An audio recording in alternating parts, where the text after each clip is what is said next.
Good morning, everybody. Welcome to the morning show. I just tried to play a sound effect and I don't think it worked, but if you did hear it, let me know.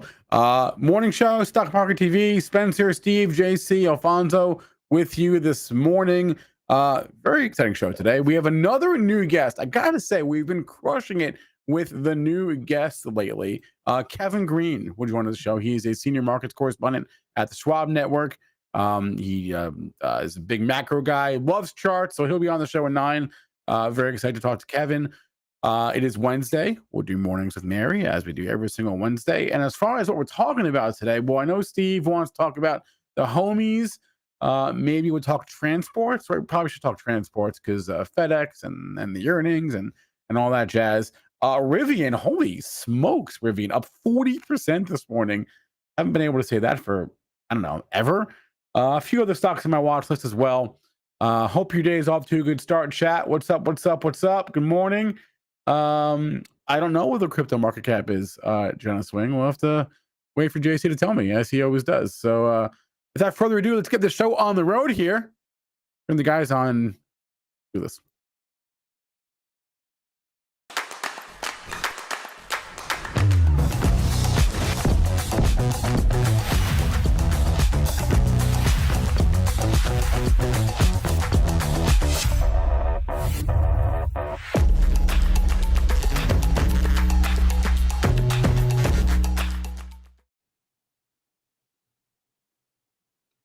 Uh-oh. What? Gentlemen, we are back. JC. Oh, there you are. Good? We're good. Yeah. I don't know what happened there, but we're good now. What's up, guys? How are we? You know, listen, man. I just want everybody to know how lucky and blessed we are to have one another. You know, it's something that I bring up every now and then, and I think it gets forgotten. You know, this is not something that we had 20 years ago, 30 years ago, 40 years ago. I certainly didn't have this in my career. The ability to kind of just get together or even eavesdrop, you know, on some folks that are doing this full time. You know, even us who are the contributors here, you know, don't take it for granted. Don't take it for granted. That's it. That's what I got. And yeah, I mean, we're grateful too because we get to come on here and talk about markets and things that we like every morning. So everybody's winning. I was talking to somebody yesterday, I'm not going to mention any names, who has been trading. I guess he's in his 50s now. So, you know, 30 something years probably. And, you know, recently he started providing services. He manages money for hedge funds. He was providing some services, kind of sharing his ideas and thoughts with the public for the first time. And you know what he told me? And I didn't even say it because I usually tell people that this is going to happen. He told me, he's like, you know, JC, it's interesting, you know, fine, you know, some extra cash coming in, nothing wrong with that. He actually donates a lot of that to charity. So it's not even for that. You know, he says it's helped his trading because it reiterates a lot of things that, you know, maybe he, you know, because when you do this for a long time, you start going down rabbit holes, you start changing certain things, but, you know, coming back to the basics, you know, having to explain very simple things to somebody, you know, it's very therapeutic and very helpful for ourselves. And I didn't even bring it up. He told me how much better his process is because he's fulfilling for, you know, premium subscribers to what he's doing. I've heard this so many times. I've said it about myself so many times. I discovered that pretty quickly about 10 years ago when I started really putting out the content. Actually, I take that back.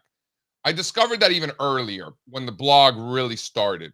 This was back in 2010, 2011. You can even argue it goes back to 2008 when, before I even had a blog, it was just emails to family and friends, kind of keeping them posted on what the hell was going on during the great financial crisis. That was the genesis of the blog. And I found that outlet to be very therapeutic. So here we are all these years later. That was 2008. Here we are in 2024. So over a decade and a half later. And we get to do this. So I just want to remind everybody, you know, how fortunate we are. Don't take that for granted. Our friend that you're talking about too, like, it's almost purely charitable. He has no reason. You don't even know who I'm talking about. Or coaching. I know exactly who you're talking about. But he's doing it anyway because I don't know who you're talking about.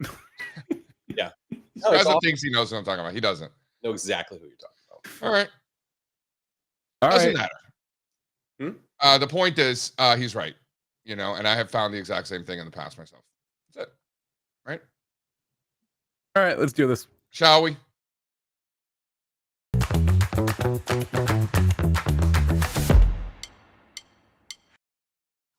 All right, guys, let's pull this up. So we've got the Dow futures are down 100 points this morning.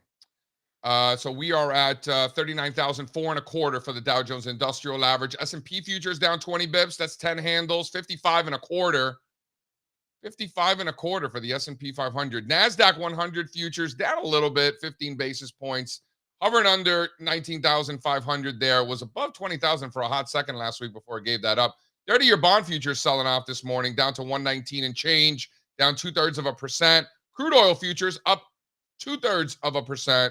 81.5 for crude oil futures. Copper futures up 0.25%, just under 440. Crude oil 81.5. Gold flat on the day, 23.30. Silver up 0.5%, 29 1/3 there, with the volatility index down near 1,400. Over in the funny money, we're looking at Bitcoin down 460 points. It's about 0.75%, 61,320. I'm not really, for some reason, data keeps getting disconnected. So if somebody can please stop doing that, that'd be great. Because Ethereum is down 0.2%. So Ethereum 3370, Solana. Why is this not Wait, working? Ethereum down 0.2%? That's not. Yeah, Ethereum down 0.2%. Yeah, that's right. What do you got? Well, I don't. I mean, I look at the futures. So why is there such a large? You're looking at Ethereum futures. I'm looking at Ethereum spot. No, I know. Down 0.2%. Also, depending on when the clock turns on your right. program. Yeah. That's So fair. this goes back to, is it UST time is what we're using. Binance is flat on the day. 136.5. What is Greenwich Mean Time? Greenwich, England, Connecticut. Definitely not going to get. By the way, total crypto market cap 2.21 trillion. So it closes typically on most of these data providers. It closes at midnight Greenwich Mean Time, which is 4 hours ahead of us on the East Coast. So 8 o'clock. It depends on the daylight savings. It could be 7 p.m. Eastern time or 8 p.m. Eastern time, depending on when we are in the year. There you go. Right. Right now, What stands out this morning from the futures markets? Nothing. It's been a lazy week. Things are holding. I want to know if things like home builders and regional banks hold support. I want to know if things like biotechs in Asia break out of their bases. So I think we probably know a lot more by the end of the week. But it's also a slow news week, so there's not going to be any like Fed or CPI. You say we're going to know more by the end of the week? That's $1 in the tip jar there, Strazza. One of my favorite things to say. We always know more with time. Every time you say that, $1 goes in the tip jar. We have so much money in there right now. I'd be rich. Yeah. Right. But Spencer, nothing catalyst-wise on the news front or economic data front. From Wait, no, there is a thing. We got a thing? Not a Fed thing. No, not a Fed thing. No, maybe next week we have a jobs number, but that's next week. We have an Independence Day next week. Yeah. How about that? Next week? Wow. Next week is the 4th of July. God. I know. Where does the year go, guys? 4th of July is next week. Can you believe that? No, I can't. Midweek holidays. Who loves it? And this weekend, big shout out to monthly candlesticks. We get monthly candlesticks. We get weekly candlesticks. We get the quarterly candlesticks for those of you who partake.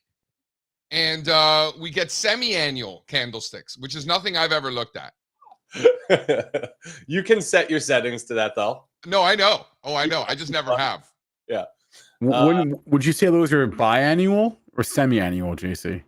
Ooh, I see what you did there, Spencer. See what you did. Very confusing. It's very confusing. We had a debate yesterday about that word. Moving on. Because it's confusing. I get it. Yeah. Okay. Let's get into the markets. I got a chart. I know Strazza wants to show off some things, but this is a dictatorship, and we do what I say. So.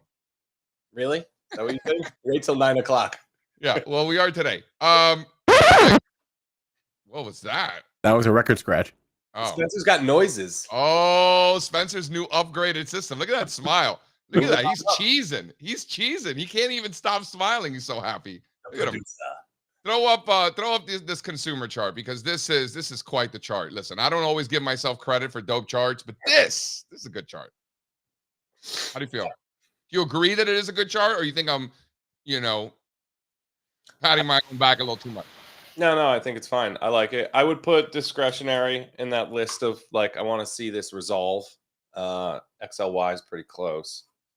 So let's talk about what's here, because the font's a little small here. So we're looking at consumer discretionary market cap weighted up above. These charts go back about 3 years. Market cap weighted up above. In the middle, you got the equally weighted consumer discretionary. And then down below, you got the small cap consumer discretionary. One thing you'll find is they pretty much look the same, right? They look very similar. Hot mess over the last several years. Is that right? Sideways trends. XLY is close, though. XLY is close, and Amazon just closed at a new all-time high on Friday. New all-time weekly closing high. Tesla coming off these lows hard really has my attention. But here's the thing. While these indexes have been sideways, and again, it's not just the market cap, it's the equally weighted too, and the small caps, right? The dispersion between these, something I wanted to cover yesterday on the show, we didn't get to it, but the dispersion that we're seeing among the consumer stocks, and we're going to throw in the consumer staple stocks too. And by the way, we should add Rivian, I think, to the list. Is that too much? Remember we said no large purchases? Go to the next slide, Spencer. What do you mean? We said no large purchases. Do we not include like a Rivian? Because I want to include names like that. No, we said no to capital goods is the rule that we made. Is that the rule? But we make our own rules. So we should add. Yeah, especially the small ones. Especially the small ones. We should add it. Okay. How is Rivian not on this list? I just told you how. These are consumer goods, not capital goods. No, I get it, but that's in theory. Now, in practice, for what we're trying to accomplish here, a name like Rivian should be on the list. What we're trying to accomplish is the strength of the consumer through everyday regular purchases. And Rivian's not that. Cars are big ticket purchases that people plan for. They're like buying houses. So that's why we decided. I know. What's the market cap of Rivian? Small, very small. That's what I'm saying. That's why I like it. So what if there are large purchases? What if they're large? It's actually not that small. It's 12 billion. I know that's a lot. Yeah, that's pretty big. It's bigger than I thought. It's a small cap in our world. It's a large cap for EV stocks. Mid cap, whatever. All right. Either way, this is a debate that we can have in our meeting today. By the way, we have our team meeting today at 11 o'clock. Everybody's on. If you are going to attend that meeting, I will see you there. If you do not have an invitation to attend that meeting, you really should. And we don't need to get into any of the details, but Spencer, if you want to drop a link to where people can learn more about how they can join our weekly meetings, this is every Wednesday at 11 a.m. So that's today. And we will be having this discussion as to why Rivian is not on this list. But this is a great list. So these are the best consumer stocks. We also included consumer staples, because there are things that are in consumer staples that probably should be discretionary, like Walmart, Costco, Monster, Celsius. Like, you can argue, I'm not saying that they should be or shouldn't be, but one can make an argument that all of those stocks should be consumer discretionary. Walmart, Costco, Monster, Celsius, and there's a lot more. We can argue that that should be consumer discretionary. They're all staples, so they're on this list. You can argue that, McDonald's should be a consumer staple. You can argue that Rick's Cabaret should be a consumer staple, right? But they're not, right? So we include all the consumer stocks. So these are the strongest ones, guys. You're looking at Walmart, TJ Maxx, Dick's Sporting Goods, Birkenstock. I mean, you've got some monster companies. Now go to the next one. Here's the opposite. So here we're looking at Papa John's, garbage, right? New Skin. Some of these companies I've never even heard of. But you got JM Smucker. And this is part of the reason, Ulta Beauty, for example. But this is part of the reason why we do this, because there are a lot of names that we're familiar with, like Bloomin' Brands, right? That's the Outback Steakhouse, right? Yes, it is. Hershey's with the cocoa prices these days. Wendy's is hot garbage. Jack in the Box, right? Yeah, it's crazy to see Papa John's on here when Domino's has been so good. Papa John's, hard times. for the Papa. I'm very surprised to see Monster Beverage on this list. Look at the difference between Domino's and Papa J's. Big difference. Woo, what happened? Well, not every pizza company that makes bad pizza can have a stock that goes up. Steve, this started For one with bad pizza brand. no. What? This started with the almost because of Papa John, right? Remember he I'm was well for- aware. yeah, he was forced out a few years Isn't he like back. a pedophile or something? No, No, he said bad things. he said that's the he was Subway he guy, said right? bad things. Jared. Yeah, Yeah. That's come right. on. Subway guy. So what did he do wrong? He was a He racist? said some bad words. He said some bad shit. Real Like bad. he's like a racist? Yes. All right. So I heard the other day, like the two worst things that somebody could be in America is either a racist or a pedophile. Pedophile is the worst. Racist is second worst. Yeah. It's too I many. heard that yesterday. I hadn't really thought of it that way, but that's probably right. Yeah. Sounds right. Yeah, that's probably right. Doesn't sound like a fun discussion you were having. There's a ranking It system. wasn't a discussion. I was overhearing something. The Illuminati has a ranking system. You have to ask them. Got it. So the point here is that this group of stocks, this is our consumer sector, right, that we're putting together ourselves, which includes both staples and discretionary, some things from industrial, some things from tech will find their way in here. The point is this area is incredibly bifurcated, and it's always that way, right? It's mixed. You have a lot of stocks in this universe, a couple hundred, a lot of winners and a lot of losers, and a lot of stuff just in between, right, that we're ignoring. So we figured we'd make two lists. We'd sort one by strength, sort another one by weakness, and just show kind of the gap in performance that exists between the good and the bad in this group. So stock picking for the win, I think, is the big takeaway here. Discretionary has been an area, JC, where we've been kind of in, but mostly out this cycle.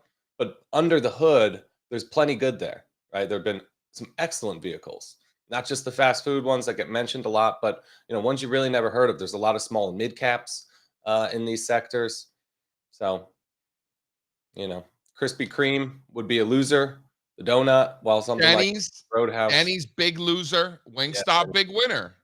Texas Roadhouse, big winner.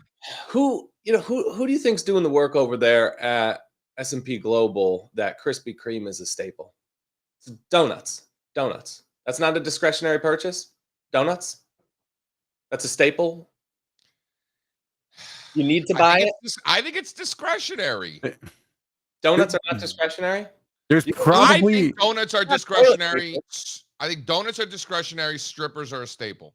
there is probably some logic, Steve. I don't know what it is, but know what it is. I'll tell you. Monster Energy. That's a staple. That's discretionary all day. No, that's a staple. McDonald's should be a staple. No. I'll tell you what it is, guys. They stuff all the sugar and the confectionery names in staples. Ooh, he's not wrong. They stick you in staples. I think that's what it is. They're just trying to be consistent. Okay, so anything that's addicting, Monster Energy, JC, should be a staple. Oh, that's a good point. I hadn't really thought about it that way. That's a good point, actually. You could say that about all the confectioners. Sugar's strippers are addicting. What is wrong with with be staples? What's wrong with you? You having fun? Are you having fun this morning, sir? I have fun every morning. No? My point is that it's messy. Some should be discretionary, some should be staples. Like tobacco, I get it, it's a staple. And Spencer makes a good point. If it's addicting, it should be a consumer staple. I get that. I hadn't really thought of it that way. But that just brings a whole nother layer of other things, right, that are addicting. So, like the booze is a consumer staple. That's addictive, right? The booze and the cigarettes are the most classic vice staples. Oh, I can think of a few others. We know you're on your Rick's thing this morning. Did I just crack the code? I think I just cracked the code. All right, moving on. So the point is, the answer is that there are industry groups in both discretionary and staples that we want to include in this because, it doesn't make any sense that one's over here, one's over there. So just include them all. And because this is a dictatorship, we do what we want. Right, Strazza? Yeah, it's basically, we said it's a little bit silly that we have two sectors for the consumer. Let's build one universe that's really just like a great reflection of the everyday consumer. Yeah, and you're going to find longs here, you're going to find shorts here, and definitely in this market, and the dispersion is off the charts. And the range-bound market that is consumer discretionary is further evidence of that. But to Strazza's earlier point, this is always like that. There are always shitty restaurants. There are always great ones. You know, even in the pizza space, you got Domino's and you got Papa John's, right? You got right? You have a Walmart, Costco, TJ Maxx. You have these like micro trends in the consumer economy, right? Where it's like, oh, sweet greens, chopped, like the salad thing blew up, right? That was Chipotle 10, 15 years ago. Now with Kava, right? So like if you can find that next hot thing and ride that consumer trend, it might not last forever. But you know, the same with the jean companies, right? The denim companies, the Abercrombie and Fitch, back on trend. And you're never gonna, because some of these are like regional, like store locations. So like somebody in New York might not know about Domino's Pizza or Papa John's, for example, right? I hope people in New York know nothing about Domino's Pizza. If you're living in New York, this is like people that don't have good pizza where they live. This is what they eat, I guess, right? Oh, it's a thing down here, man. Yeah, I saw this this map. I wish I saved it. It was a map of the United States showing the percentage of the population that's Italian. The percentage of each state population? It's more region within the states also. So like really nails it down. I mean, a ton in the Northeast. I would love to see that. Yeah. It was pretty cool. It was actually really cool. It was like a lot in the Northeast, obviously, like even into Western Pennsylvania, and then even upstate New York. Yeah. And then into Boston, Connecticut, obviously, New Jersey, you know, kind of that pocket, a lot of Italians. And then like the Bay Area and South Florida, right? Southeast Florida. How did South Florida look? Yeah, Southeast Florida. Yeah. How about Southwest? It's the same people from the Northeast, right? Yeah, but Southwest Florida is beginning to it was less dominant. It was less dominant. I got to find that chart. It was a pretty cool chart. So like you could be like, okay, so where's the best pizza in the country? I don't know about that Bay Area stuff, but the rest of the side, you know, man, they love terrible pizza out in California. Whew. Shout out New Haven. Shout out New Haven. Toad's Place, right? Toad's. I partied there. Toad's Place. Yeah. Yep. Great little hole in the wall concert hall. Yeah, McDonald's.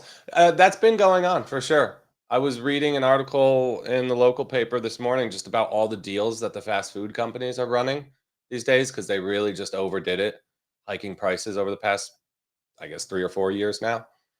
So now if you go to your local McDonald's or Burger King, there's like buy one, get one, you know, 2 for $3. Like they're just running all these crazy deals. So now they're competing on the deals and cutting prices. But that's kind of like markets, JC, where they kind of pushed it well beyond the mean and now it's reverting. The rising prices story. So Del Frisco's was acquired by a company called Landry's Inc. Did you know that?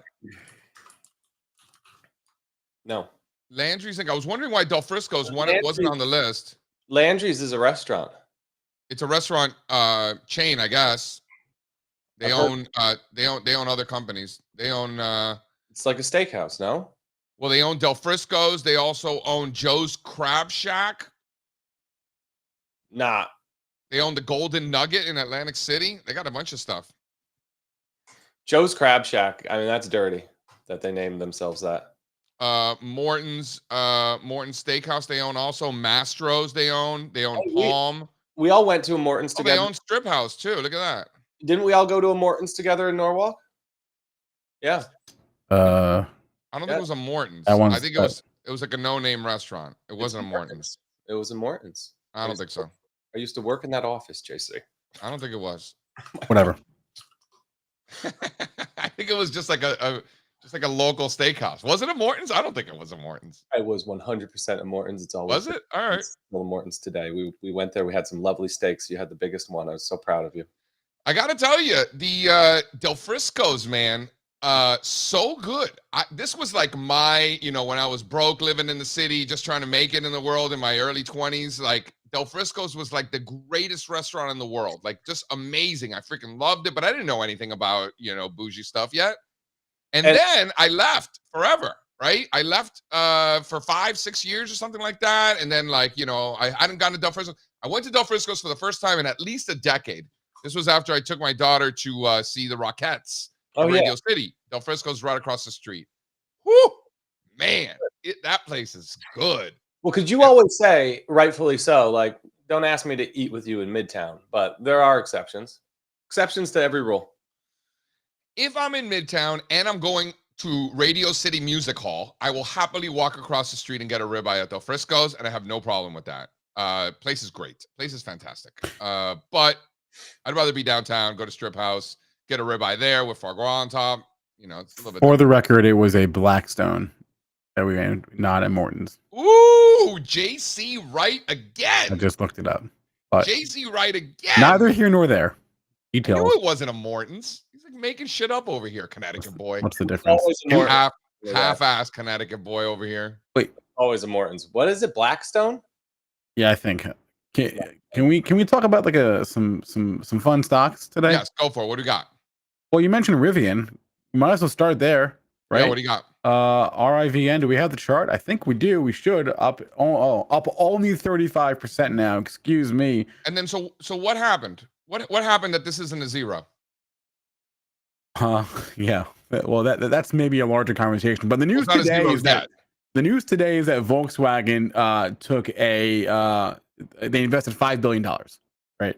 So, you know, there were, I don't know, let's call it approximately a dozen new EV companies that went public via SPAC in the last couple of years, or in that post-COVID bubble era, right?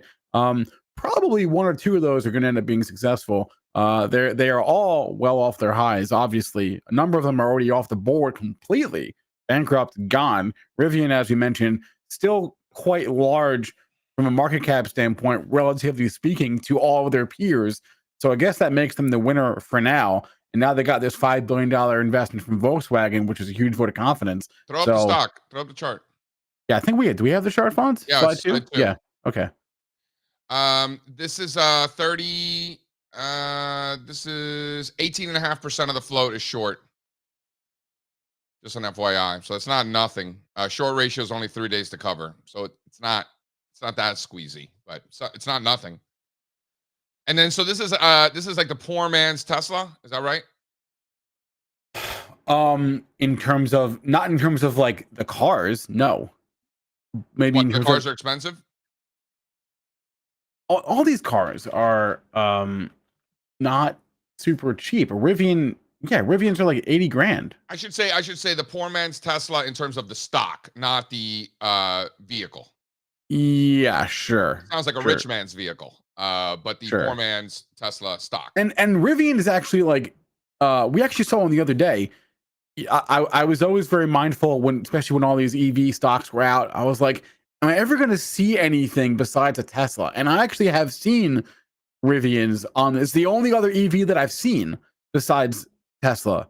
By the way, I saw my first Cybertruck over the weekend in Baltimore. But anyway, yeah, they're actually out there. They're actually making cars. So like the bar is quite low for this group. They just have to like not die, right? And they just have to be able to fund their operations, which is no small feat. So Rivian's doing it. I'm not saying it's a good buy, or that it's a good buy, right? Either or. But, Spencer, I see you there, dog. I see you. The fact that they're staying alive speaks volumes, frankly. So does the Volkswagen thing today. I got a chart for us here. I got one chart, and then I'm gonna hop. And I know we got a great guest on here today, but I do want to leave you with one thing, because you guys were busting my chops about how this is not the poor man's Tesla. I would argue that it probably is the poor man's Tesla. Rachel said she saw a Lucid. I've never seen. Oh no, that's not true. I did see one Lucid one time. Only one. Ready? One. Yeah. What do we got? Ready? What is this? Slide 2, please, my good man. Looks to me like this is exactly what I thought it was. The poor man's Tesla. Bring on Strazza here to give him some thoughts. How is this not the poor man's Tesla? They trade exactly the same. Well, when you say poor man's, I think it would be like, what's the sticker price on these vehicles compared to? Well, again, to be clear, I'm specifically referring to the stock, not the consumer product. And the more and more I'm thinking about this, Strazza, I know you don't want to hear this, but the more and more I'm thinking about this, the more and more I think that we need to add the Rivians of the world and the Volkswagens of the world to the consumer list. Fine. You saying why or fine? Oh, that's fine. Yeah. I think we do. I think the original thought of like not having these big purchase items. Yeah, sure. Yeah, I think we need them. It's not like we're not looking at these stocks. No, but I think they should be on this scan. All right, Fonz, you heard it. We'll add the cars. Add all the automobile companies. We're gonna add all the body shops, all the dealerships, all the car parts companies, the oil change companies. It's gonna add 50 stocks to the list. There's a lot of companies. Yeah. That's the auto crap. Fonz, just throw me. We'll talk about it in our meeting today, but throw me the list of the names that would be on there if we add the automobiles that are not on there now. Let's do a car industry list and see how much is on there of all car industry list. I agree with Strazza. Car industry list. All right, guys. Listen, I gotta hop. I will see you guys at 11. If you're gonna join us, I will see you there. If you have no idea what I'm talking about, Spencer dropped the link in there. We do this every Wednesday, and it is awesome. It's like literally my favorite thing we do. So, all right, guys. Adios. Later. Steve, do you want to introduce our guest? Yes. So we have Kevin Green today. This will be an awesome conversation. I have gotten to know Kevin this year, just doing other media, with our friend Jason Pers and others. Kevin is a sell-side guy, macro focus. He can talk like an economist. He can talk like a fundamental analyst. But the reason we're really having him on the show is because he can also talk like a technician. Kevin loves the charts, and having such a diverse background kind of brings a unique viewpoint to the way that he analyzes the technicals. So I'm excited about this conversation. Let's get him on. Do it. Jay, we've been friends for a long time. Make the call. I mean, this is pretty professional, guys. Nice show you got going here. Mr. Kevin Green. What's going on, Steve? How you doing, man? How are you? I'm doing good. Doing good. Wait until the weekend, though. Thanks for joining us. Yeah, you're doing a lot of media this week. All the time, yeah. So I'm a senior markets correspondent with the Schwab network. So I'm literally on all day talking either on the screen or doing spaces or doing podcasts. So enjoy it a lot, man. But it's this week is like boring. There's nothing going on this week until we get the PCE date on Friday. That's what I was saying. Okay, so I got that right. There's really nothing from a news catalyst perspective going on this week. PCE maybe.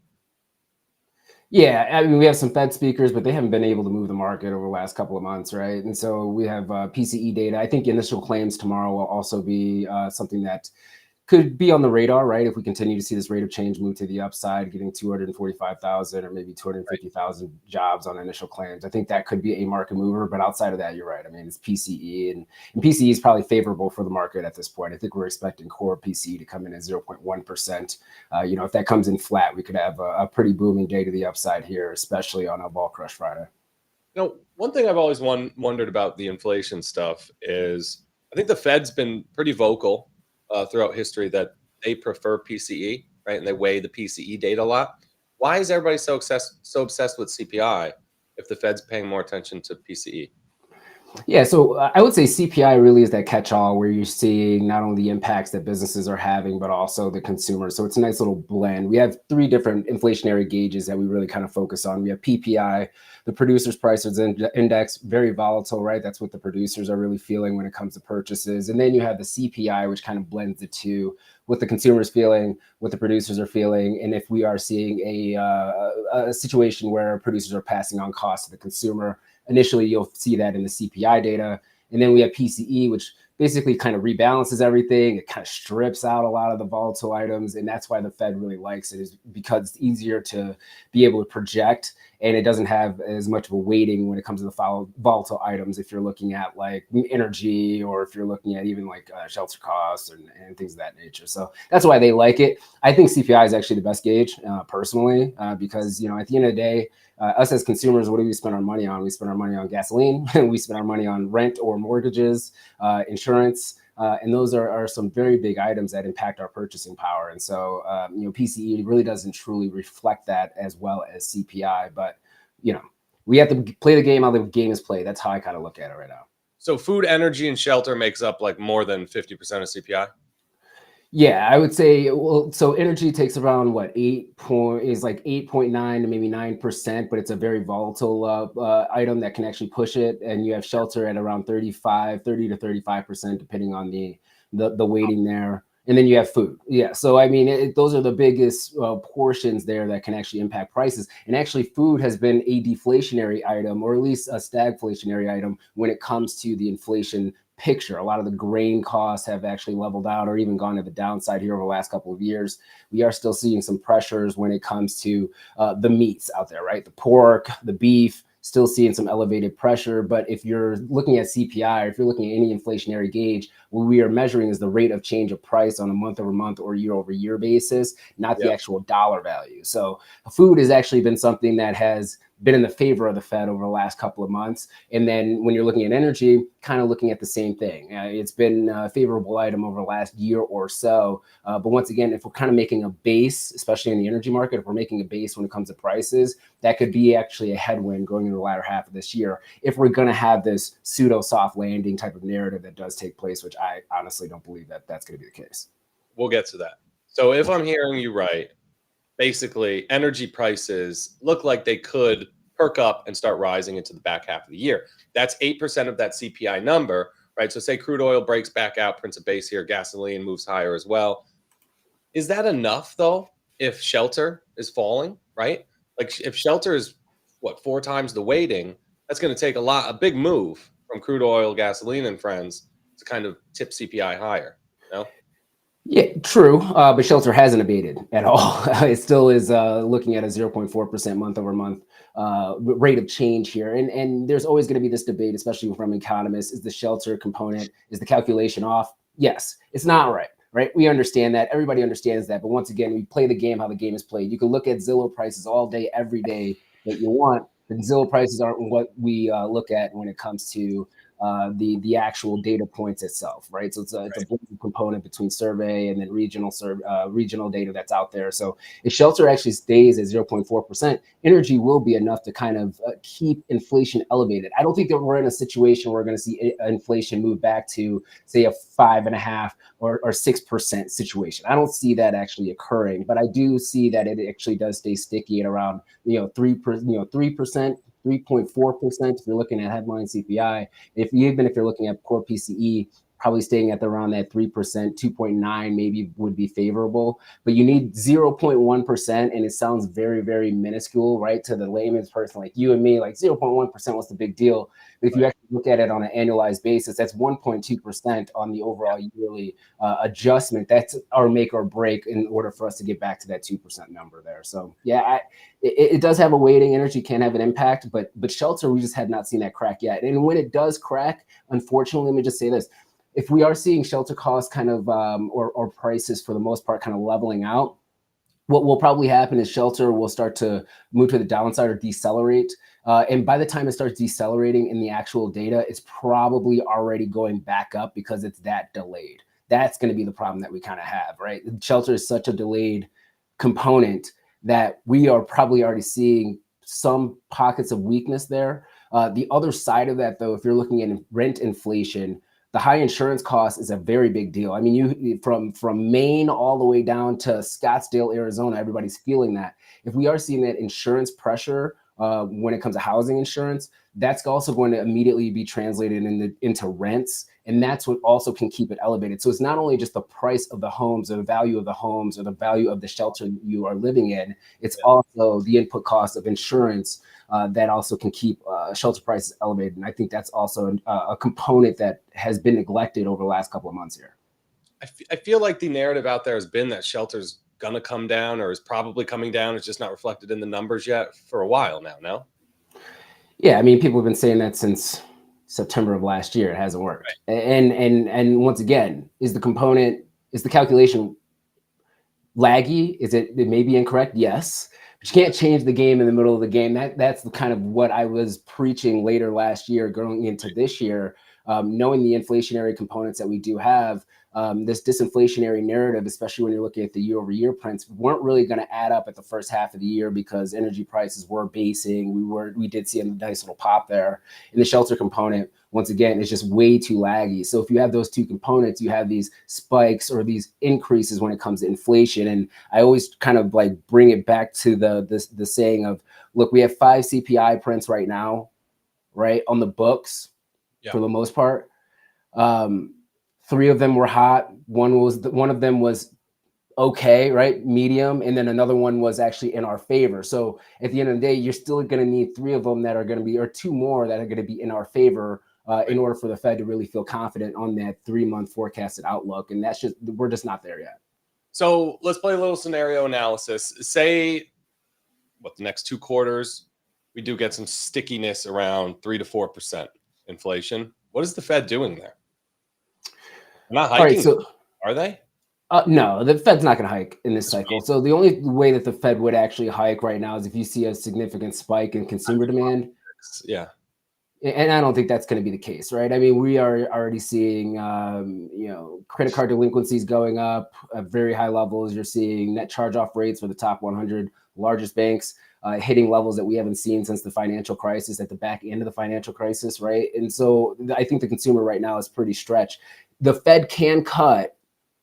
And here's the thing, the Fed probably will cut because of unemployment. And I think that's going to be the new narrative, or the new thing that we do focus on. If we have sticky inflation, I think people are bracing for that. The Fed's going to really kind of weigh, all right, do we have 3% inflation, or do we have, and try to hit our target, or do we have an unemployment rate that hits 4.5%, knowing that snowball that we have for the labor market takes a lot more effort to try to restart than actually trying to tame inflation at this point. And the Fed messed up, and they should have been they probably should have raised rates in October again. They probably should have been a little bit more hawkish in their commentary. I don't believe that they should cut right now, but I would say that the likelihood of a cut in September is very high, in my opinion, because we will have some disinflationary prints in August, the August data set, which will be available in September. I think that we'll have year-over-year comps that will be favorable for the Fed. And by that time, I think we will see unemployment rate hitting 4.2, 4.3%. And the rate of change that we've seen from the lows to a 4.3% unemployment rate, I think it would be enough for the Fed to say, okay, we need to at least start this cutting cycle. Maybe we do 1 cut this year and then start quarterly cuts in 2025. I think that would probably be their best case right now in order to kind of try to claim a win. Yeah, that's interesting because it's been all about inflation for the past several years now, right? Inflation's really stolen the story here. It's almost like market participants have forgotten that the job market matters too. Is what the Fed's going to do. Right. Yeah, exactly. And the jobs that we are adding are all part-time jobs. I mean, if you actually look at it, we've lost over 1.5 million, I believe, full-time jobs this year alone. And so part-time jobs, when you start getting that appears to be late cycle behavior for the labor market. Those are usually the jobs that you can stop hiring for fairly quickly. Those are also the jobs that kind of synthetically inflate our productivity rate. I think a lot of people have been cheering that on. But if you're working less hours on a weekly basis, then obviously that component's going to be a little bit distorted as well. And once again, I do believe that we are starting to see churns when it comes to initial claims, and then that'll reflect in the monthly data, in the unemployment rate. And then the last nail in the coffin is when you start seeing the participation rate going up. Those that are on the sidelines that do not have to work but start joining the workforce anyway. And usually when people do that, people usually don't want to work for the most part. Some people do, but usually when we start seeing that means that you are starting to see stress in the marketplace, and people need to actually obtain those part-time jobs or obtain a job in order to sustain their current lifestyle. All right. Let's talk about this pseudo soft landing. What are you talking about? Tell the people what that is. What's a pseudo soft landing? Yeah, so there's this Goldilocks scenario, or the soft landing, where we are able to tame inflation, get inflation back towards our target of 2%, while also maintaining the labor market, and then also not resulting or creating any type of credit event, and making sure the consumer as a whole is able to stay intact. They might see a little bit of pressure, but not too much pressure. And then we basically kind of like skipping a rock in a lake, right, or on a pond. rebound, kind of like hitting it and then kind of still being able to maintain. I feel like that's a very hard thing for us to be able to do here, Steve. And here's the reason why. Basic economics to me says, all right, if you want inflation to come down, you need two things to either happen. You need to have supply hit the market, right? More supply in the market, prices go down, or prices start to decelerate, if you will, or you need to have demand fall off. Now, this is a situation post-COVID where supply has been, for the most part, fairly tight across all industries. A lot of companies have restructured the way that they do business in this, just-in-time type of inventory or delivery mechanism when it comes to the products or services that they provide. So if we're not gonna have a supply glut in the market in several different industries, which we haven't seen, then you're gonna need to have demand fall off. And if we have demand fall off, then once again, I think that's going to be recessionary, and that would be an economic slowdown or a recession. If we do have demand kind of moving to the upside and the consumer still stays strong and supplies are tight, then prices stay elevated and we can't get inflation down, which is exactly what we have seen over the last 4 months, 5 months in some respects, right? And so that's kind of where soft landing sounds nice on paper, but the true application of that really neglects the fact of just basic economics. So I think it's either we're all good and we're going to have high inflation. I think we're going to be in a market where we pseudo change our target. The Fed changes their target to 2.75%. And then we worry about the labor market. I think that's going to be where we're at. And I think the market will be fine with that, honestly. So you're saying maybe the economy will be just fine with a higher long-term inflation rate? Yeah.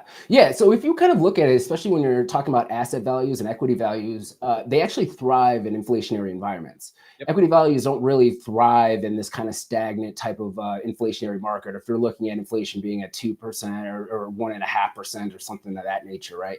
The higher the inflation rate or the higher that prices increase, theoretically, on the other side of that also allows you to maintain your wages. And your wages and your way that you have economic growth is if your wages outpace the rate of inflation. That's economic growth, positive economic growth, right?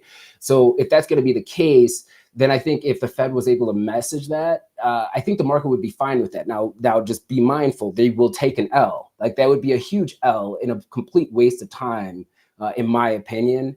But what's the other side of the coin? You decelerate, and we have that deceleration along with job losses and wages kind of going to the downside there. What fiscal packages would we have in place in order to try to sustain that right now with our government looking the way it is on both sides, right? What monetary policies can we actually put in place very quickly in order to reverse that trend? I think it becomes a little bit difficult in this type of environment. So yeah, I would say 2.75% Fed actual target. They might not come out and say it, but I think they would be fine with that. And the long-term effects on the yield market, I think, is something that we do need to recognize, because once you kind of lose that credibility from the Fed, then everybody else is going to kind of put a little bit of doubt on your assets, right? So we might see yields kind of creep to the upside, readjust, re-rate for that. But if you kind of compare that to what we've seen from other countries and the yields for other countries and the economic statuses for other countries, I still think we net positive in that type of environment. I love it. All right, what are you watching these days before Spencer kicks you out of here? Man, I'm watching. I'm just listening. I'm not here to kick anyone out. He's got your attention. Yeah. So I'm a commodities guy. So, and I can talk about equities too. So heating oil and diesel, I use those interchangeably. I think that really does have my attention. We did see heating oil break the 200-week moving average, which is a very key area of support for a lot of these energy commodities. Well, ex natural gas. So we did break through that 200-week moving average. But what I do believe is actually going to be occurring here, and what we should see in the next couple of weeks, is utilization rates, refining rates starting to really peak out. We're at around 95%, 96% right now. We should start seeing those actually come down a little bit. We should also see that coincide with crude oil inventories and inventory levels itself just starting to move to the downside just on a seasonal basis. And right now it does appear, based on the API data that we had yesterday, that diesel or distillates in general are being neglected, and rightfully so.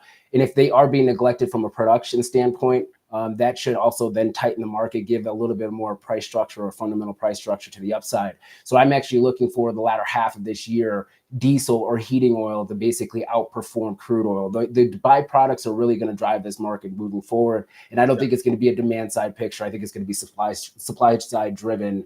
And once again, I'm kind of expecting that these energy companies are going to, tighten these supplies up fairly quickly here.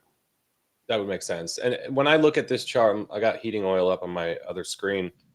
The 2018 peak is acting as support now a couple times last year. That comes in around like 230, 240. That would be a really logical level for this thing to find some sort of a tradable bottom.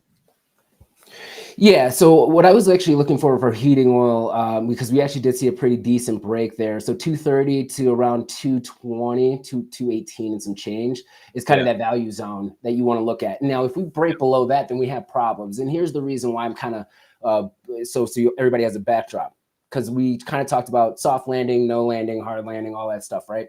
If you see energy starting to lose those key critical moving average, that 200-week moving average, especially for crude, that does not, if you look at a 20-year, 30-year chart, and you guys can always go back and back test this, that actually does coincide with economic slowness. Now, we have a break within that trend in 2014, 2015. OPEC flooded the market, tried to kill off the shale boom. We saw prices kind of go to the downside here. And then 6 months later, what eventually happened with the equity market and what happened with the economy, we actually did see a little bit of a contraction or slowing there. So the bet is, do we see that break or not? And knowing the historical trends, it seems like there's more upside potential than downside risk. And if we do see that downside break, then that's where you kind of say, all right, well, everybody's going to have to readjust what their outlook is going to be. So that's kind of what I'm looking for there. And heating oil has oversold more on a relative basis than gasoline or crude. And so that's kind of the thing there. I love this 200 week. I just pulled it up and really works well, especially on a chart of crude, just going back a couple decades. What made you say, hey, the 200 week for commodities? Like, is it just these energy contracts that you like the 200 week, or is it all commodities, and why? I know I like it for the most part, all commodities. I would say ex natural gas. Natural gas has its own fundamental problems, right? We already know. But yeah, I like to look at that 200-week moving average. Mostly it's just based on back testing, right? So kind of going back, looking at correlation analysis and then back testing that data. It kind of just reflects the fact that, hey, this is a key area that a lot of producers actually do focus on. And for me, what's really important is focus on what the producers are doing, not what speculators are doing, because usually speculators are going to be the last ones into that trade. You can see that with copper. I think you and I had that conversation, a week ago or 2 weeks ago, right?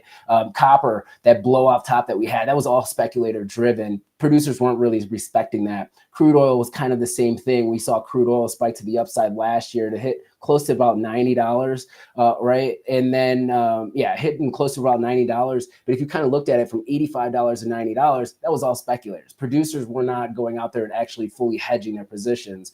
And the producers are the ones that have the skin in the game. So right now, that's kind of where I'm looking at. Producers look at that area as well. And I think that there's a setup there where you're looking at crude oil, where you see the strength on that 200-week moving average, where we kind of bounce off of that. And maybe we consolidate around that 200-week moving average. And maybe we have these $3 moves to the upside, $4 moves to the upside, come back and retest. I mean, those are range trades that you can kind of look at. You buy at the 200, you try to scout for $1, $2. Doesn't sound like much to the average person, but $2 on the large contract is $2,000. Every dollar is $1,000 on a contract there. So you can kind of utilize that as a scalp. I'm looking at 82.5 for crude oil to kind of see resistance, come back, retest that 200-week. And then if it has enough strength, and we do have the fundamental landscape that I'm talking about when it comes to inventories, that's what I see, that it kind of moves back into the range that I've been following, 80 to 85. I don't see any reason for anything higher than 85 right now, barring any type of magical situation that comes with the consumer here in the United States, which I don't think that they have the ammunition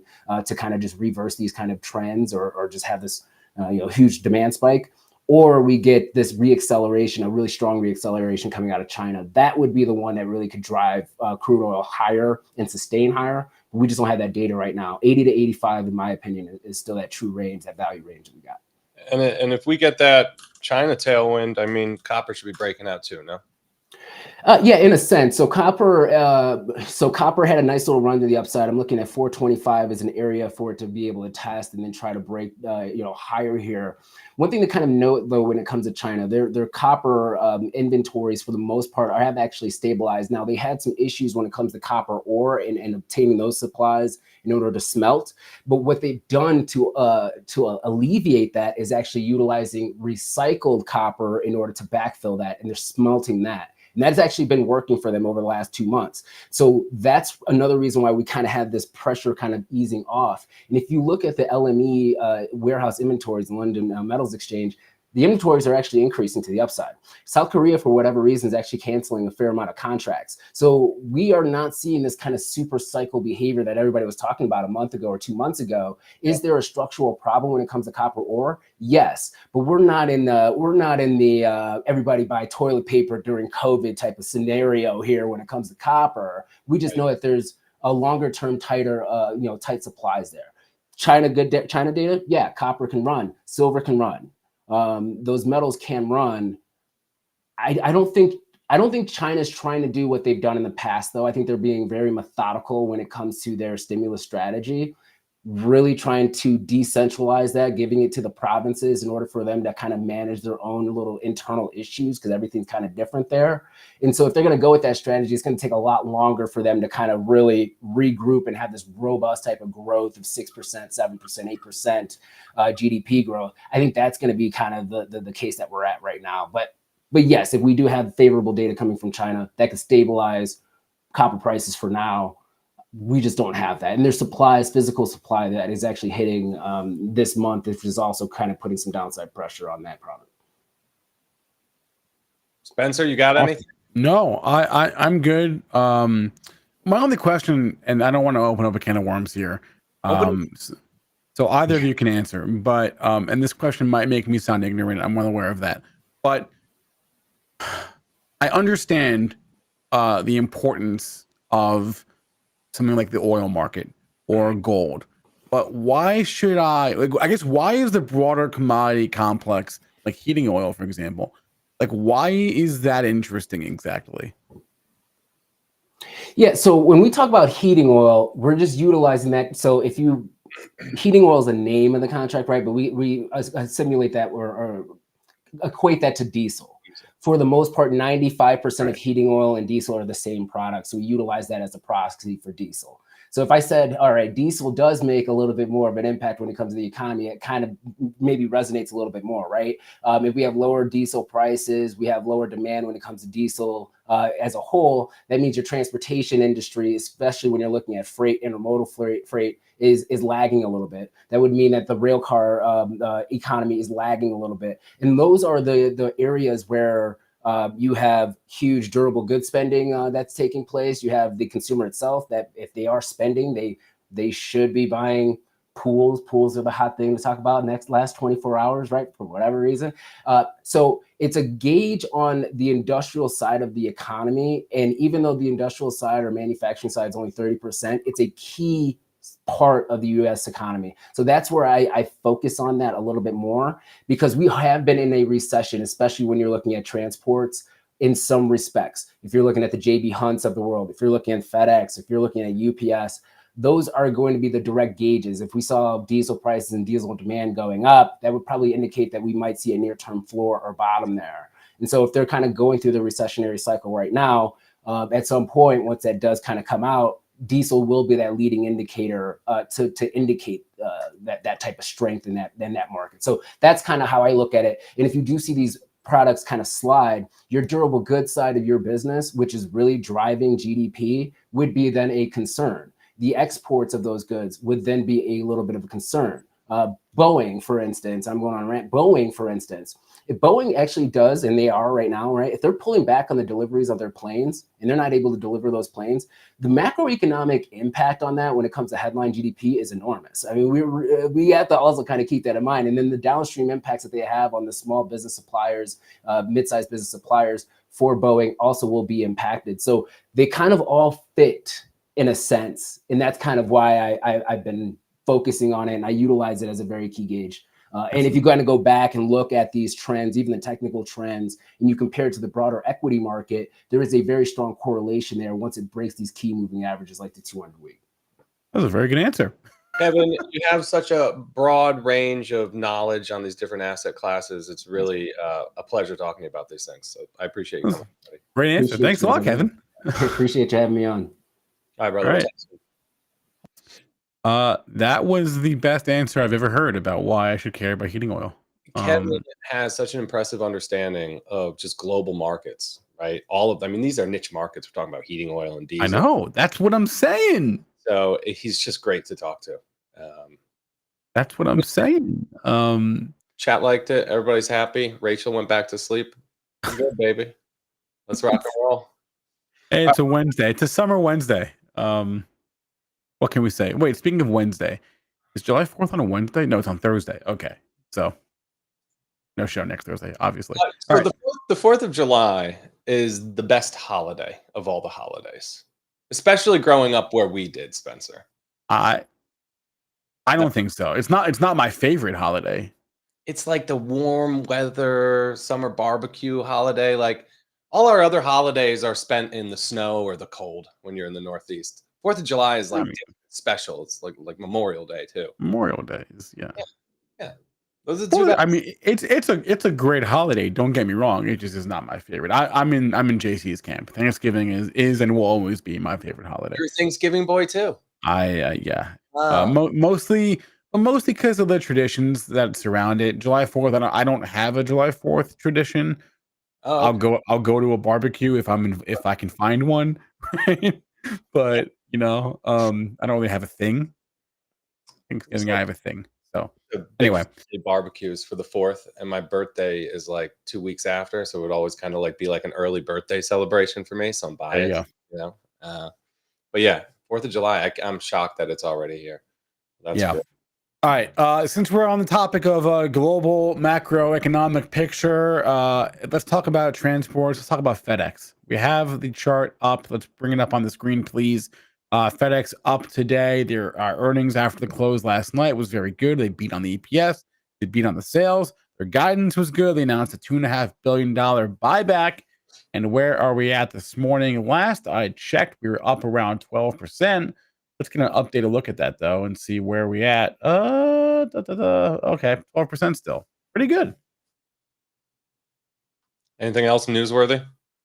Well, do we have a chart? We should have a chart. I hope we have a chart. If we don't, then I'll keep going. Because there's a few other things on my list. Yes. We had FedEx. Yeah. We had Rivian. We have Whirlpool. Oh. Which is based out of somewhere in Michigan. I'm blanking on it, but there's somewhere on the west side of Michigan, not Battle Creek. I don't remember where Whirlpool's from. In any case, we got some M&A rumors in Whirlpool. Reuters reporting that. Huh. What? Yeah, no kidding. Really? Who? Yeah. Robert. Okay, I don't know if I'm going to say this right. Robert Bosch, which is a German engineering group. I don't know them. Bosch. Yeah, Bosch. Yeah, I've seen the brand name. Okay. So, well, they are, I guess, weighing a bid for Whirlpool. All right. Appliances, baby. So FedEx is a big one, though, right? Like I just pulled up this chart. The weekly candle in FedEx is about to be awesome if it could close the week anywhere near where it is right now. And that would be just about a breakout, right? You have a sloppy range on the FDX chart on the right-hand side. Basically, that started last summer, last fall. So we'd be taking out those pivot highs right around 290. And then you just have the all-time highs, just north of 300 to go. This is big because one of the, I guess, bearish data points for people who want to be bearish is weakness from transports. And FedEx is a huge component of the transportation index. It should help to drag it higher, help it achieve that kind of catch-up move that we're expecting from it. Right? Yep. Right. Not moving much today, though. No. Franz mentioned Micron. They report tonight, but it is up this morning heading into the report. What else did I have? on my Also list. interesting, Spencer, on a headline like that out of FedEx, wouldn't expect UPS to not move at all.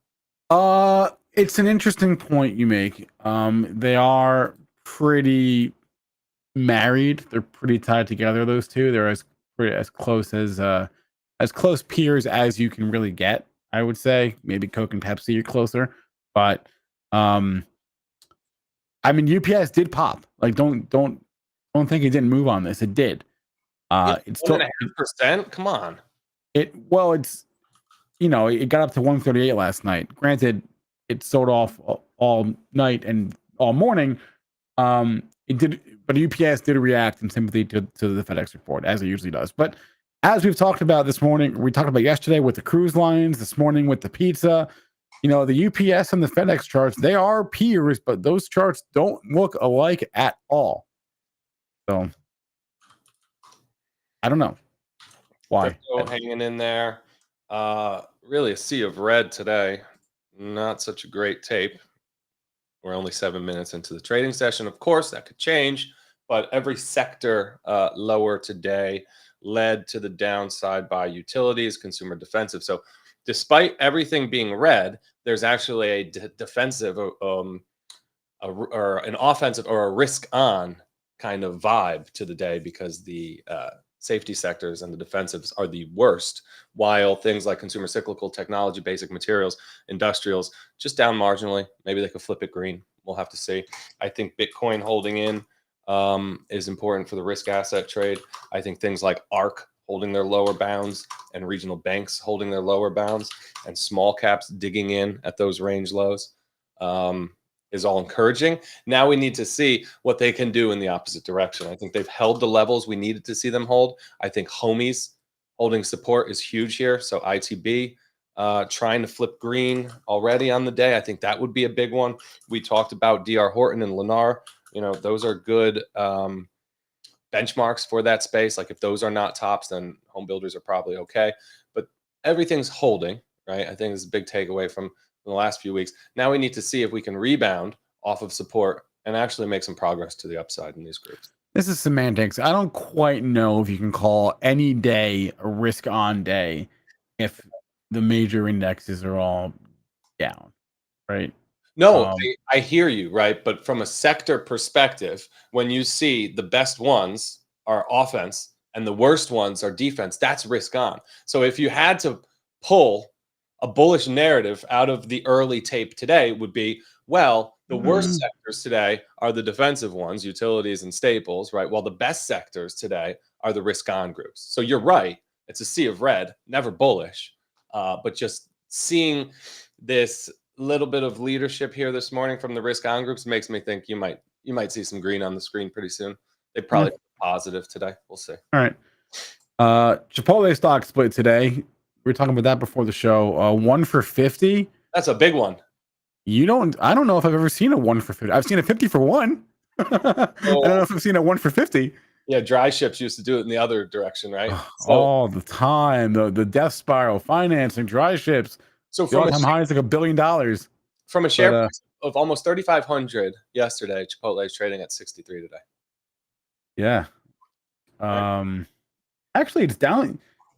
Dude, the I don't remember stock splits being a tradable event before the pandemic.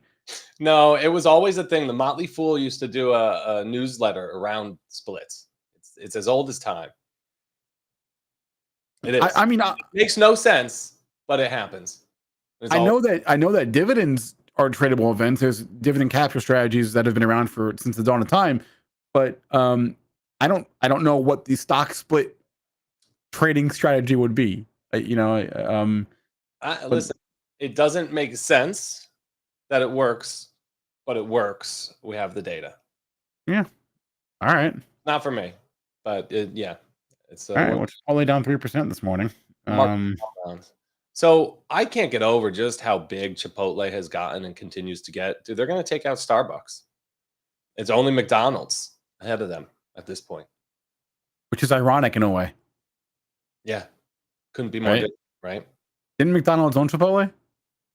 Did they? But way back in the day? No, really? I have no idea. I didn't. Yeah, like way like 2004. Before they came public, more or less. Yeah, I had no idea. Are you sure? That's crazy. Wow. I'm 90% sure there is a relationship there between McDonald's and Chipotle. Can you imagine how big McDonald's would be today if they owned Chipotle? Yeah. Fast food empire. I mean, they already have one. It's pretty cool. I had McDonald's last night. Okay, should we bring on Mary? We got. It's morning, so Mary time. I say. So I'm not sure what she's ready to talk about, but we'll find out. I'm ready. I'm ready.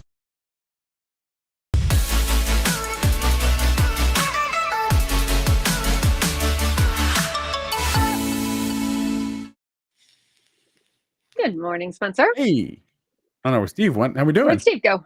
Aren't we doing the Strazza show? Didn't JC leave? Forgot to do the change. Cats a little away. thing There we go. There we Cats go. away, mice will play. That kind of thing. That's right. Yeah, I just Googled it. McDonald's became a majority investor in Chipotle in '98. There we go. Okay. Oh. And then they sold. Oh, and hey, Whirlpool is Benton Harbor. That's what you were looking for. Benton Harbor. God, there are so many S&P 500 companies headquartered in Michigan. I know we were talking about Minnesota the other day, Kellogg's. but there's a ton in Michigan. Yeah. We've got the auto industry, but then we've got a bunch of other stuff too. So You got the pizza industry too. yeah, Domino's, right? Yeah. You got Domino's and you got Little Caesars. Yeah, oh yeah. They're not in the S&P 500, but you got the idea. Because we don't have good pizza. I think that was the conversation earlier that I was listening to. And of course, JC dish, That's correct. Hot dogs, my dish pizza all the time in Chicago. So whatever. Correct. Yep. Mary. Anyway. Yeah. You're long Rivian? Did I hear that right? Oh my gosh, you guys. I feel like I'm so stupid lucky. Okay, we're going to talk about it. What? So, Go ahead. This is dumb luck. Truly, it's dumb luck. I mean, okay, so back when Roy and Kitty came back to the forefront of the Twitter sphere and GameStop started running, I wasn't going to play GameStop. I wasn't going to play AMC. So I kind of started digging around in the junky junk where I like to shop. And, Rivian kind of strikes me as one of those meme type stocks. And so they gapped down, I think back in March on earnings. They put in a low around, what is that, April-ish. So I put a VWAP there. And it kept respecting, price kept respecting that anchored low VWAP. And so just for funsies, I took a position because, I was looking at this massive gap. Should it get filled to the upside? Like that was going to be a great little trade. So we were on a meeting yesterday and I got back from picking up my child from sailing camp. I'm like, you guys, what just happened to Rivian? Because all of a sudden I'm seeing like up 50% after market hours. And so let's unpack. That's where we're at. Let's unpack. Okay. So you took a shot because of the environment.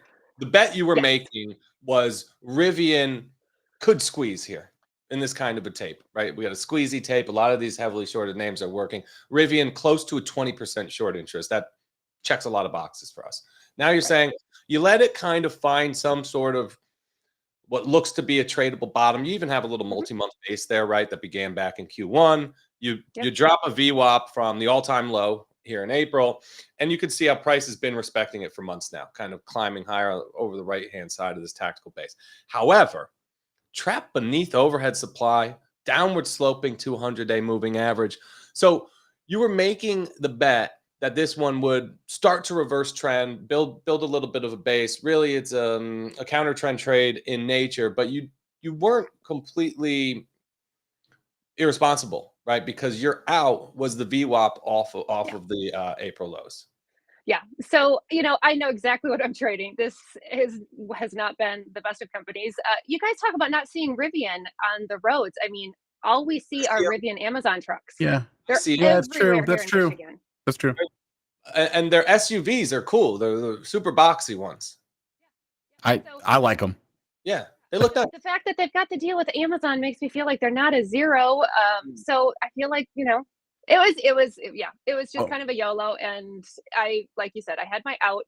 And it's the chart that I continue to buy over and over and over again. It's these kind of beaten down companies that are kind of looking like they're putting in a base, and it had this bottoming process here for the last couple of months, and I took a shot. Here's So what it you worked did. out. You put yourself in a position to get lucky, and you did it in a responsible way. Exactly. Yep. You walked off the lows. And then But that's also you- why I've never mentioned this one, because I know the chart that's a downtrend still. So we're on meeting yesterday. Mary's just like, oh my God, Rivian. So joint I venture. feel pretty good. Joint venture with Volkswagen. How's Volkswagen look? Mary, to me, Yeah. the biggest hint that this isn't a zero is the market cap, right? 15. Well, I mean, now it's 15, but before it was like what, 12? $12 billion is not nothing. Yeah, we used to say Peloton. No, it's not quite the same thing. Okay. Because what's Peloton's market cap right now? 1 billion? Well, exactly. 1 billion? It used to be like 40. Yeah. Okay. And Rivian's used to be like 100.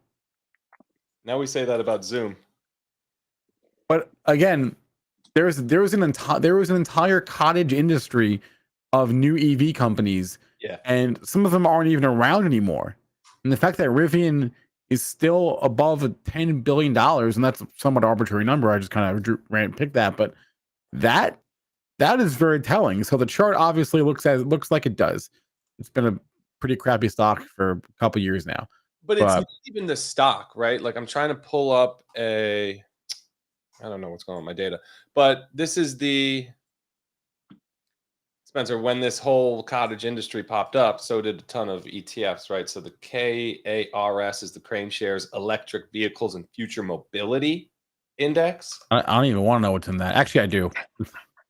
Can you check the holdings? I'll drop the chart because like this is not a good industry. I mean, even the industry leader, Tesla, Mag 7 stock itself, not working, but it's the whole group.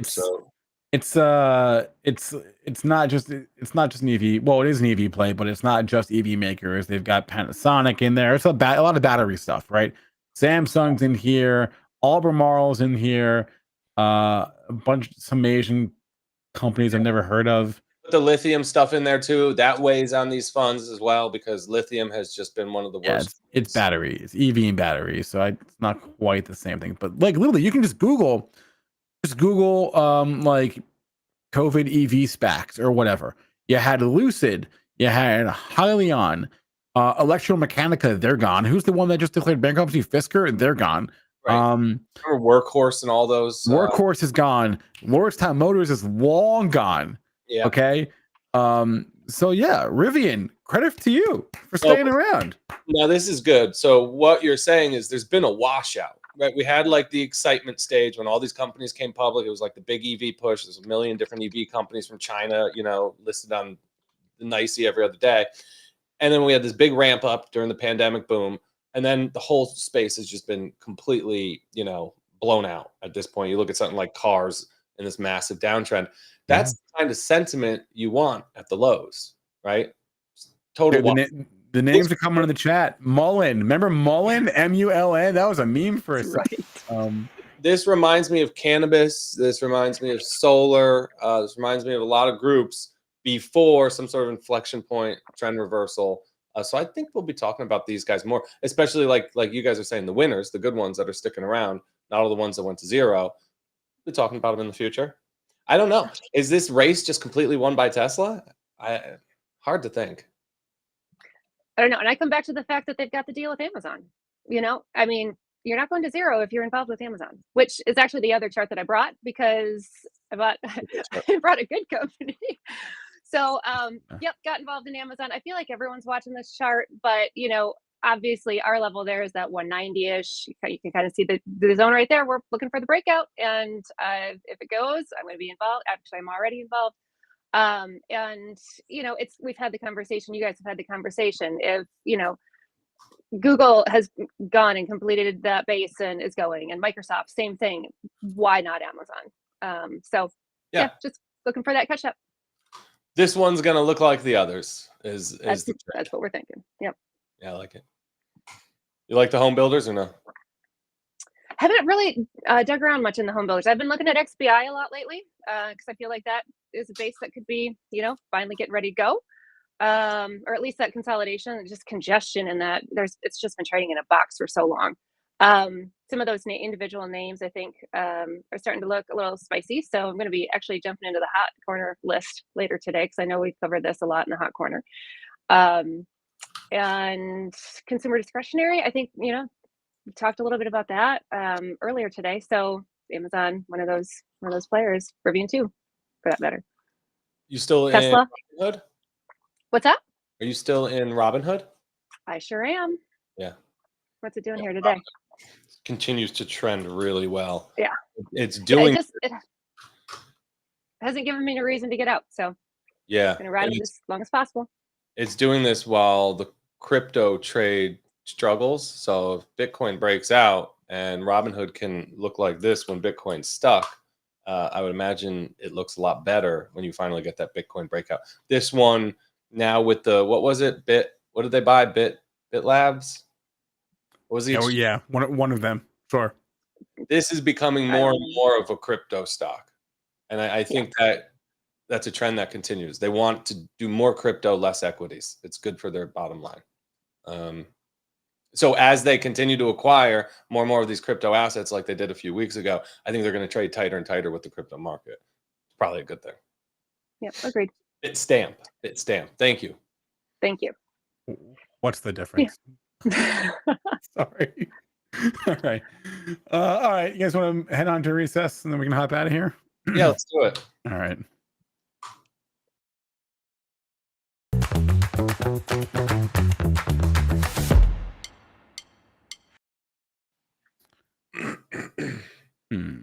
So I brought a picture with me. Did you happen to get that, Spencer?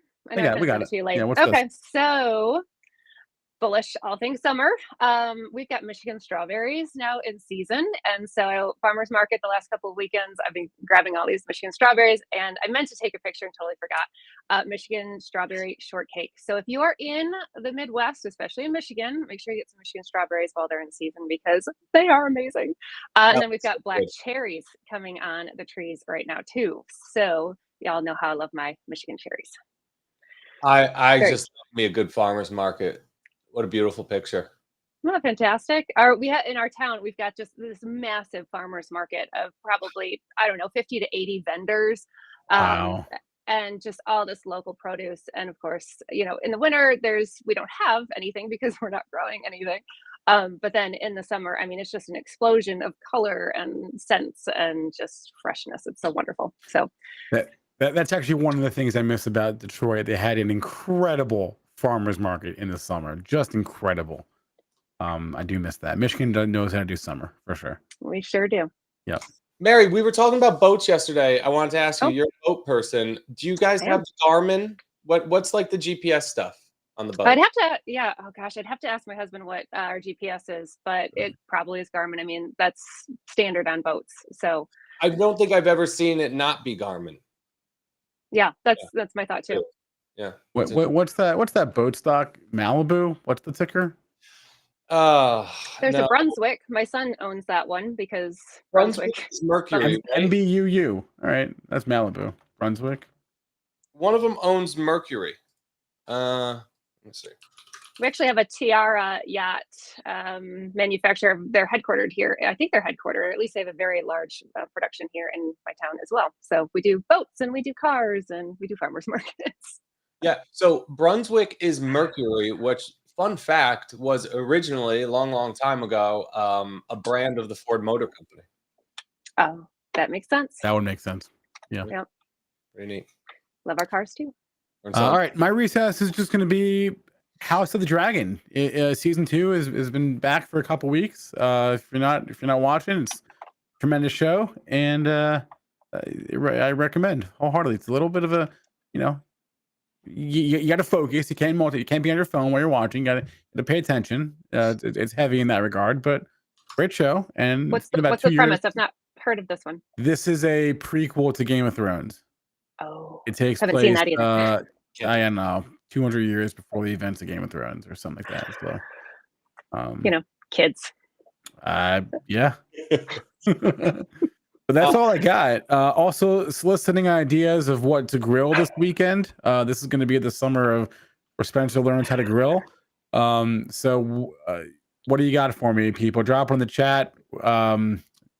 Just not chicken. I've already grilled chicken, so I want to grill something else besides chicken for my latest adventure. You gotta do the beef. I got a flank steak in the fridge right now. It's been marinating for 2 days. I can't wait to cook it.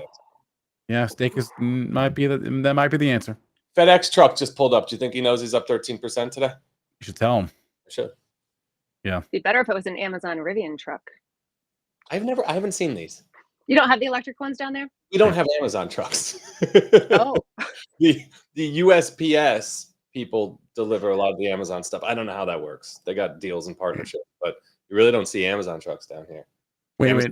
Just come from Postal Service or I think FedEx or UPS. They're kind of creepy because they just kind of sneak up on you. You don't hear them. I mean, Yeah, for a it's truck, true. they're really quiet. And my kids are freaked out by their headlights. They're like kind of Is that- bug looking. Yeah. Hold on. One hole just said grill or barbecue. What is the difference between a grill and a barbecue? Same Anyone thing. know? Same thing. Oh, I thought there was like a thing that I didn't know about. I don't think so. Maybe there is. Is this like a charcoal and gas thing? I don't know. JC would know. He's like really into the grill stuff lately. Okay, whatever. Let's go. Let's get out of here. Analyst meeting in 1 hour. And for members of Hot Corner Insider, you've got the Hot Corner coming your way later today. That's what we got. Thanks to Kevin Green for hanging out. Thanks for Mary for hanging out. Thanks to you for hanging out. Smash the like. I don't say that enough, but liking does help the video. Like, subscribe, do all that cool YouTube stuff, and it helps us out in the mysterious YouTube algorithm. And we'll see you tomorrow. Thanks, chat, for making us laugh every morning. Just bringing it here. I got you, Spencer. That's right. See you guys. Bye. I can't take no loss. I don't even know what it costs.